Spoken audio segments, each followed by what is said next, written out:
Assalamualaikum, shalom berkah dalam Om Swastiastu, namo buddhaya dan salam multikultur bagi kita semua. Nama saya Litumina Ceris Biara Hendra, bisa dipanggil Ceris dari kelas 10 nomor absen 21. Nah, sekarang aku lagi ada di Candi Sukuh. Teman-teman semua pasti penasaran kan sama candi ini? Yuk, kerjain sama-sama.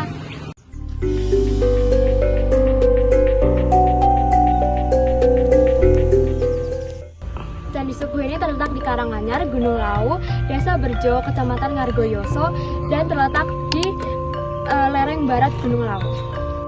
Pada zaman dahulu, waktu pertama ditemukan oleh Johnson pada tahun 1815, Candi Sukuh ini ditemukan sudah runtuh-runtuh dan rusak-rusak. Kebanyakan relief-reliefnya juga sudah rusak, terpuing-puing. Nah, tapi sekarang bisa dilihat Candi Sukuh ini sudah mulai terjaga dan dipulihkan kembali. Nah, Candi Sukuh ini didirikan pada tahun 1437 Masehi dan dibangun oleh Bedaha yang merupakan keturunan keluarga aristokratis. Nah, Candi Sukuh ini tuh dibuat pada akhir-akhir kerajaan Majapahit. Dan waktu Candi Sukuh ini dibuat, ini tuh menentang kebijakan penguasa pada saat itu, yaitu Dyah Suhita. Candi Sukuh ini pertama ditemukan oleh Johnson pada tahun 1815 dan Johnson ini menemukan Candi Sukuh dalam keadaan runtuh. Lalu pada tahun 1842 Candi Sukuh ini diteliti oleh Van der Vlis. Lalu Van der Vlis menulis hasil penelitian ini di bukunya, yaitu Proof Inner Best Region of Sukuh and Jeto.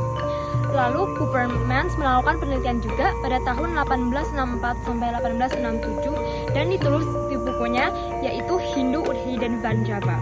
Lalu pada tahun 1889 Verbeek melakukan inventarisasi pertama. Dan akhirnya pada tahun 1910 Knabel dan W.F. Stutterheim melakukan penelitian. Candi Sukuh memiliki tatanan yang tidak biasa dijumpai.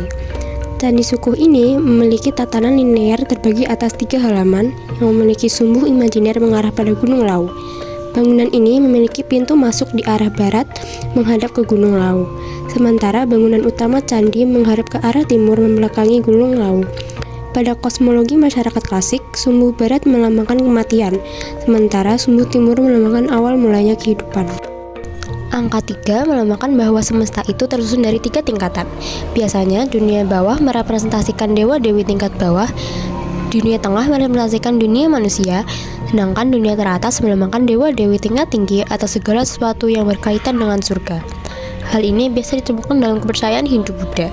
Pada kepercayaan Hindu, alam dibagi menjadi 3 unsur kosmis, yaitu Burloka, dunia bawah, Bhuvarloka, dunia tengah, dan Swarloka, dunia atas. Candi Sukuh ini terkenal akan patung-patung dan reliefnya yang vulgar. Tapi kalian tahu tidak, kalau relief tersebut mempunyai nama, namanya yaitu Lingga dan Yoni. Nah, di sini ada arca yang disebut Lingga, yang berarti alat kelamin laki-laki. Nah, bisa dilihat di sini, ini adalah arca Yoni yang artinya alat kelamin perempuan. Di Candi Sukuh ini, kalian juga bisa menemukan arca tanpa kepala yang sedang memegang alat kelaminnya yang sedang berdiri tegak, dan relief yang memperontakan alat genitalnya secara vulgar. Kesan vulgar ini sebetulnya sifat simbolis. Lambang Lingga dan Yoni dikaitkan dengan proses terciptanya kehidupan. Nah, di Candi Sukuh ini, pada kaki candi utama ditemukan relief yang berbentuk seperti tapal kuda.